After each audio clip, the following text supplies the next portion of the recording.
And here we go. The time is 11:32, and we've just had team one, and they didn't let anybody down. Again, not as late a record-breaking finish, but those guys did work into the evening, and I don't think any. I think there was somebody within that team who will remain nameless. Was still sending emails at a few minutes to 4 o'clock this morning. Powered by coffee, that person. Let's just say she's Australian, and her name rhymes with Dandra.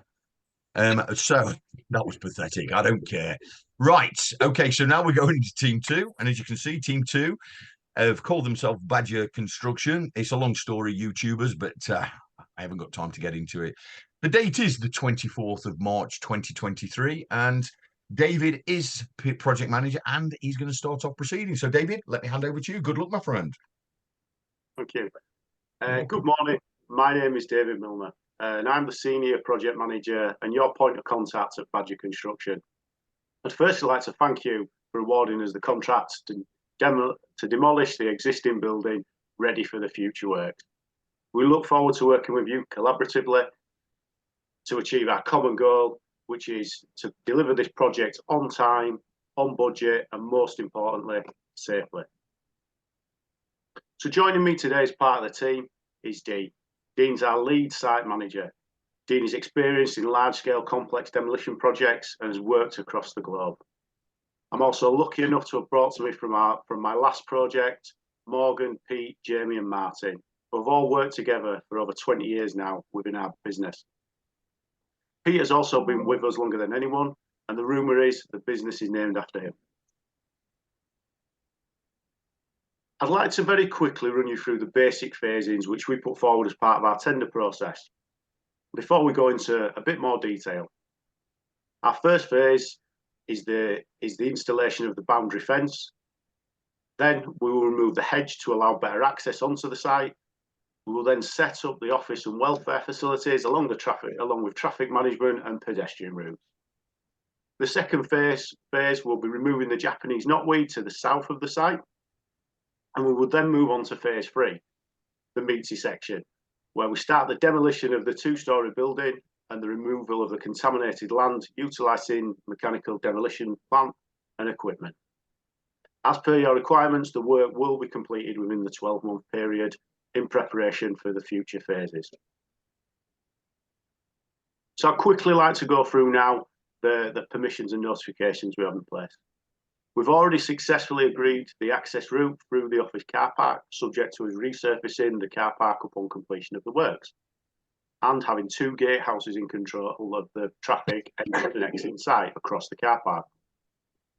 We've accepted our position as principal contractor, and we've informed the HSE through the F10 notification process. We've contacted the local airport and notified them of our works, as we are just going above the 10-metre threshold. They have confirmed this is acceptable as long as we install red aircraft warning lights to any equipment which operates above that threshold. We are employing a competent asbestos contractor, and when they commence the removal of asbestos, they will be notifying the HSE 14 days prior to commencement. In line with the environmental permit regulations, we have received our permit to use plant on site to remove and treat contaminated land and groundwater protection. We are currently developing our site-specific deployment form. We will not be crushing any waste on site, and we are utilising local processing plants. We have checked their waste carrier's licence for when they remove it from site for us, on behalf of us, and all their relevant permits are in place to handle the type of waste that we are removing from site. All service isolations have been completed, and we will check these prior to breaking ground again. Ecological surveys have been completed, and there is no endangered species on site, and that includes the hedge area where we are removing from site. I'd now like to pass you on to Morgan, who'll first run through the site security. Thank you, David. Hi, I'm Morgan. I'm going to run through the site security and traffic management and the storage areas on our site. First, as you can see from our drawing, we have a fenced area, Harris fencing, right the way around the perimeter of the project. We have two exits and two entrances to the site. we're going to be running 24-hour site security. As you can see, we have CCTV covering all areas of the project. Everyone who comes onto site will be asked to sign in, so we'll keep a register and a log of everyone.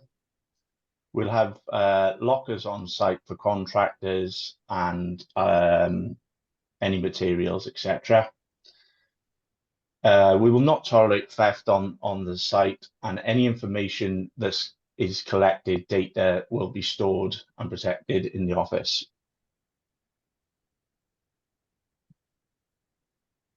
Next slide. The traffic management plan we put in place will be, as you can see from the drawing, we'll have a gatehouse at the front, and then another gate to come through. In this area, we'll be managing the traffic so the office can still access as possible. We'll be using a one-way system in and out of the site. We'll have a reverse policy in place and a vehicle holding area. We'll have segregated cabins and welfare units. As you can see on the one-way system, we'll have a wheel wash to exit the site. We'll have a delivery point for materials. Deliveries will be booked in to the system to save congestion on site. We have looked in the area and there's no weight limit on the bridge. There's also a 30-mile-an-hour restriction in the area, which we are aware of. So the areas on site where we'll be storing COSH substances, equipment. In the COSH area, we'll have it'll be manned, and we'll have a register to sign in and out of projects. The equipment will be signed in and out, and in this area we'll be collecting HAVS reports. We have another area for the fuel. This will be manned and monitored as well. When phase 2 is complete, we will be using this area for skips and all recycling of materials throughout the project. Thank you very much. I'm going to now pass you on to my colleague, Pete. Good morning. I'm Pete Chima, and I am the Welfare and Training Manager at Badger Construction. I love this company so much, I've even changed my hairstyle to match our icon. Anyway, we will supply welfare facilities under CDM Regulation Act of 2050. We are a considerate company and are happy to provide these facilities to our employees. We take the health and safety welfare of our employees extremely seriously. Our initial assessment has included there will be a maximum of 20 people on site at any one time, but this can be reviewed. The cabin will be split into a canteen, a lunch and dining area, also consisting of showers and toilets, drying rooms, lockers for personal possessions, and a first aid area. The kitchen will consist of a hot and cold water facilities, microwaves, vegan and non-vegans, a fridge, electric cooker, hot water facilities to prepare beverages. Also, a cold water filter supply so employees and everyone can refill their plastic bottles. The kitchen units will contain cleaning products, a mop and a hoover, and also some recyclable bins. There will be 3 unisex internally lockable toilets, 1 disabled low threshold washroom, 2 showers with soap dishes. The cabin and wet areas will be managed on a daily basis by cleaning contractors. We encourage good hygiene. Outside, there's plenty of parking for vans with a reverse parking policy in place. There's also a secure cycle shed for cycles and motorbikes. David, can you please move on to the next slide? The Welfare and Training Manager will induct all persons on site. The inductions course is held once a week, mainly on Wednesday at 9 o'clock, or when required. The course is held in the site office and lasts between 20 and 40 minutes, followed by an escorted tour of the site. All visitors must report to the gatehouse and sign in. They will then be escorted to the site training rooms. There's a number of different types of inductions depending on the person visiting. They could be visitors, employees, agency workers, or contractors. However, once inducted, they all will have a care of duty for their own and others' health and safety on site. The induction will include various elements depending upon the trainee's risk assessment, but the basic subjects are site rules, site safety, PPE, vehicle and plant awareness, hazards, reporting all hazards and near misses, basically what you can do on and off site. There'll also be emergency, fire, evacuation protocols and procedures to go through. The induction training depends on the persons and their role within the company. We provide manual handling, work at height, plant and machinery training, permits for work systems, even basic training on how to use gas monitors, HABS equipment, even as simply as how to put earplugs into your ears. After the tour, after the induction, there is a starter pack induction available for each inductee. I would like now to pass you on to my colleague, Dean. Cheers, thanks for that, Pete. Morning, guys. My name is Dean, and I'm one of the site managers here today, and would like to talk you through the site rules and some of the signs that you'll see around site. There are quite a few site rules, and they will be dotted around site in areas such as the signing-in gate and the locker rooms, where everyone will be passing through these areas every day, and this will keep a gentle reminder going around about the site rules. Here are a few that I've selected for your questions. All persons, including visitors, must sign in and out of the main gatehouse each time they enter and leave site, even if it's just to go for lunch or shops. All accidents, incidences and unsafe conditions must be reported to the Badger construction team immediately, and we shall deal with this in accordance. The consumption of alcohol and drugs will not be tolerated on any of our sites. Anyone found under the influence will be asked to come to the site office, and we will go through the company policy regarding drugs and alcohol. This could either be 1. Gather your materials and your belongings and leave site for today, and someone will be in contact with you. 2. Have a sit down with them and try and see if they need help and find out if they have any mental health issues ongoing.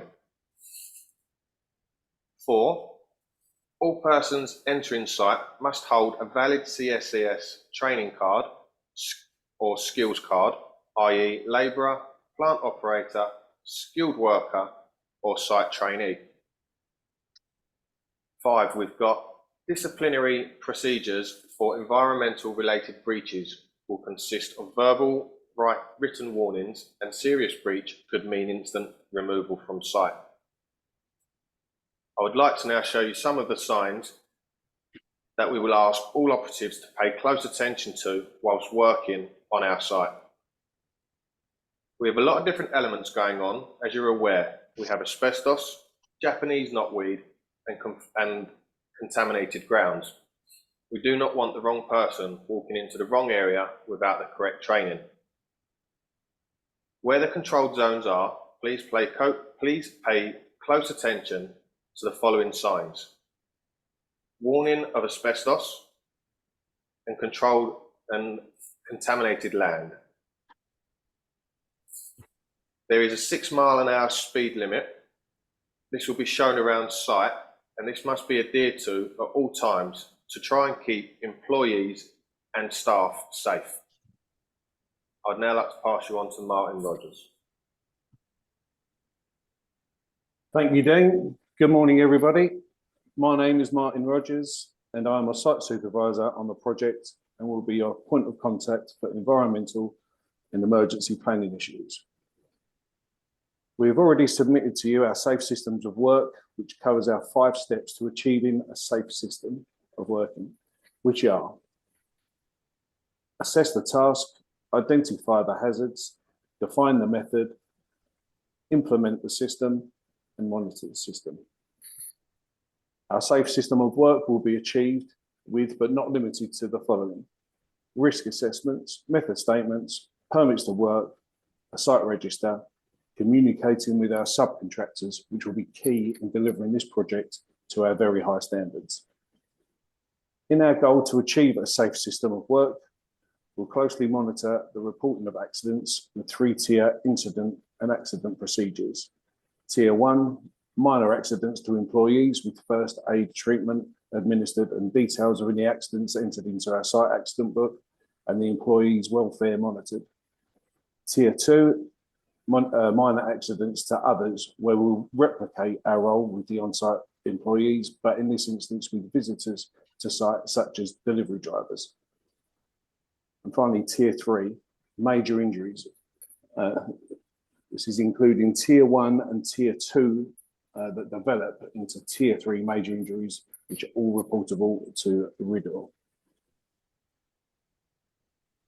In relation to documents and legislation, please note that we have in place all of the necessary insurances and our environmental policy, risk assessments and method statements, health and safety policy, to mention but a few of the documents and legislation that will be required for this project. We have documented our validations of the existing site and its surroundings due to the presence of asbestos, Japanese knotweed, lead and cadmium, with the validations recording the type and quantities that we are going to be working with. As Dave has stated already, we have raised an F10 notification due to the project meeting CDM requirements.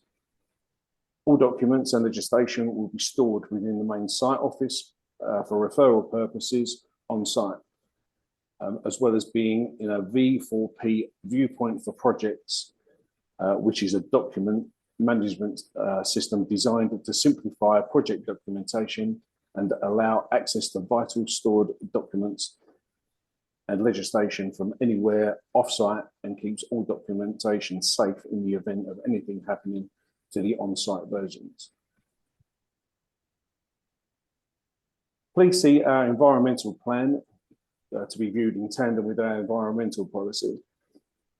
Having received your asbestos register, we have conducted our own demolition survey in relation to the removal of the roof.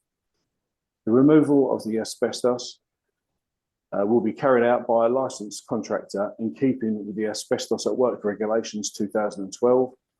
As stated, our validations and surveys have quantified the existence of cadmium and lead, which will be removed by specialist licensed contractors in each case, in line with COSH Regulations 1994 for the removal of cadmium and the Control of Lead at Work Regulation 2002. As with the Japanese knotweed, only licensed contractors will be allowed to work with this invasive species. There will also be pest control put in place due to the locale of the river, making the presence of rats a potential hazard with the threat of Wells disease. We'll be monitoring the noise levels on site in relation to the health and safety of our contractors, but also keeping the local area in mind. We are aware of the existence of a long-standing hedge, of which we will need to partially remove. At a suitable stage in the project, and with your input, we would like to replace or reinstate the hedging in a suitable location. Thank you for your time, and I will now pass you over to Jamie. Thank you, Martin. Good morning, all. For those of you that don't know me, my name is Jamie Pemberton, and I will be one of the advisors for this project. I will also be a mental health awareness advisor, and I'll also be dealing with the local community.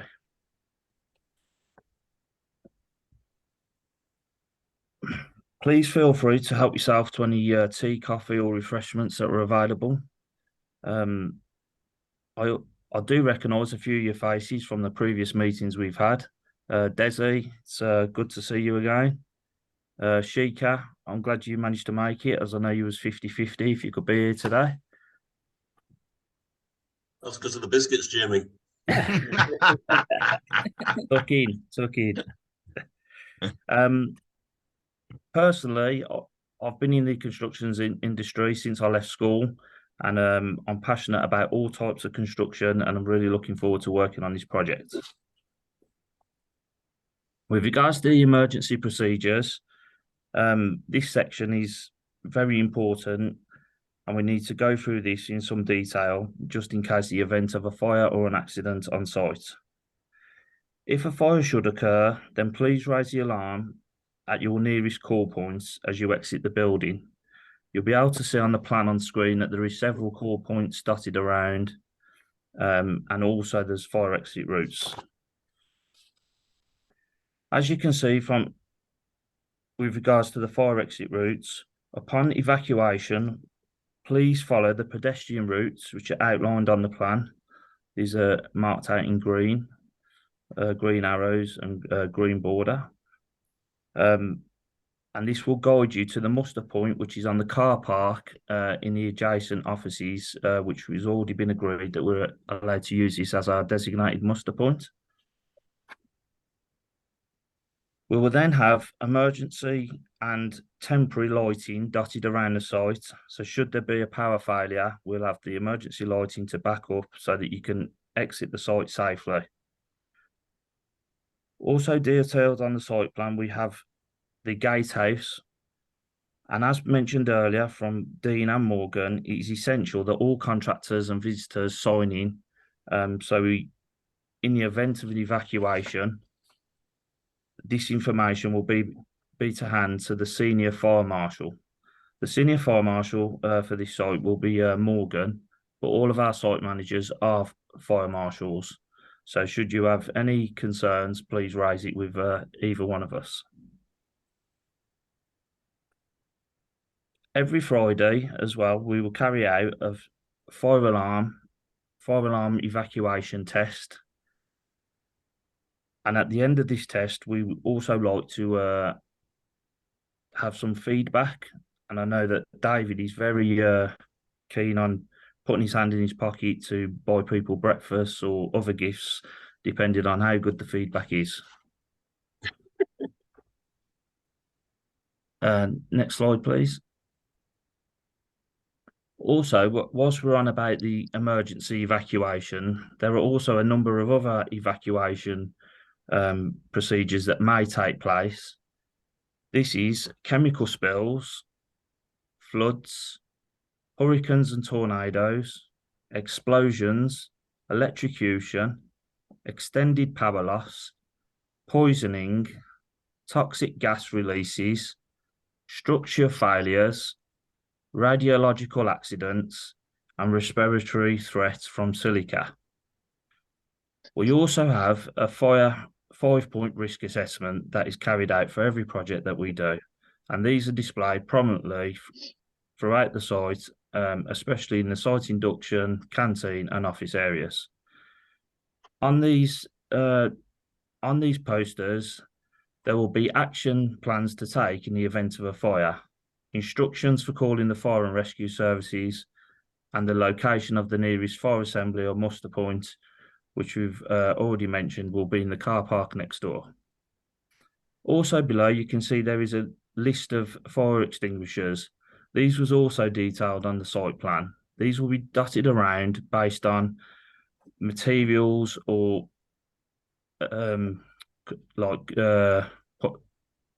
cost substances. So the appropriate extinguisher will be by the appropriate materials that could cause harm. Next slide, please. We now move on to mental health.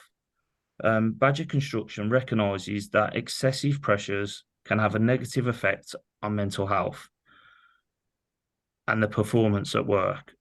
Badger Construction is committed to promoting good health and well-being in the workplace. All of our site managers are mental health and first aiders. So again, should anyone have any concerns, please feel free to speak to any one of us and we will point you in the right direction and hopefully give you the advice that you require. We also hold bi-weekly football games to encourage morale and team building amongst the workforce and other colleagues.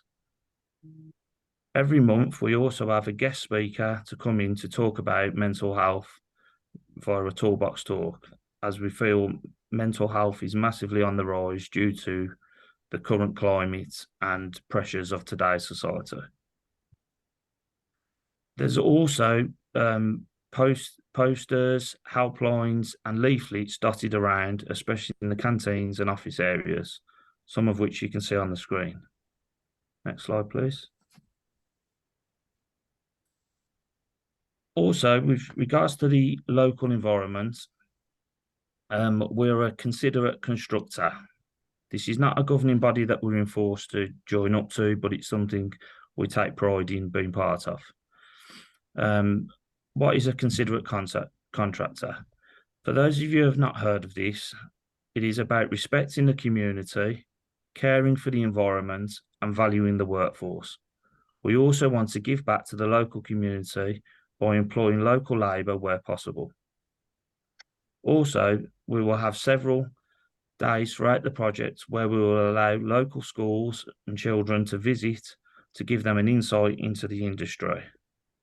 This will also result in other social days where we will, in the summer, offer a barbecue, bouncy castles on the car park next door for the local community, so they feel part of the project whilst we're there. Please don't worry though, we do offer corporate days as well, and that will result in our annual golf day. The rumour is Dean's that good. If he didn't love construction that much, it would be on the golf tour. We also have to give respect regarding noise that we may create during the project.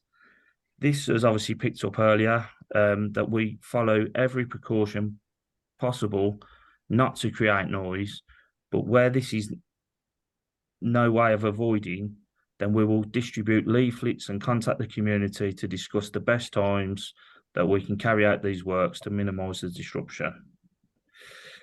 That brings us to the end, and we'd now like to pass over for any questions that you may have from anything that we spoke about today. And also thank you for your time. Thank you very much. As is traditional, let's give that a round of applause. Well done. 26 minutes, 14 seconds. I always say pitching it around the 27-minute mark is perfect, because if it runs over, you've got an extra few minutes there. So 26:14, pitch that right. Pretty good, I think. Pretty good. Okay, so let me just, I've just wrote a question down there just in case I don't get any. So let me just highlight it. I've got a sneaky feeling we're going to get some questions though, so I don't think you're going to get mine.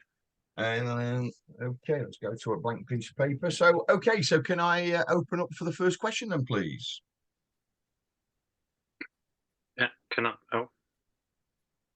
go first? I have a question for David. How does your specialised contractor for the knotweed plan on removing the knotweed? Do you know? Yeah, they first treat it with an agent. I'm not a knotweed specialist, but I'm aware that they treat it. Once they've treated it, they then remove it from site and take it to a processing plant. But that can take up to 3 years. Yeah, we are aware of that. It's already been treated. Okay. So. I have a question for Pete. Yeah. In relation to the welfare unit. Yes. Obviously you say about you've put provisions in the toileting area for a disabled person. Does this also accommodate them in the kitchen areas for drop down lowered units to get access to the microwaves and toasters and other type of thing? And also, is there a designated disabled parking bay for them as well? It is an open plan car park, but with the bike sheds facility provided as well, there should be plenty of space. But we take on board that, yes, we should actually put a parking space and actually allocate that, put disabled on that. Regards the cabin, it's all built on the ground floor, so there's no bumps. It's a level structure. So the doors are actually 33 inches wide. So there's easy access through the whole of the ground floor of the cabin and cafeteria, kitchen areas. What about a lower surface for somebody from a seating position in a wheelchair to get access to a microwave? Yeah, like I said, it's not been constructed yet, but we will take that on board. Okay.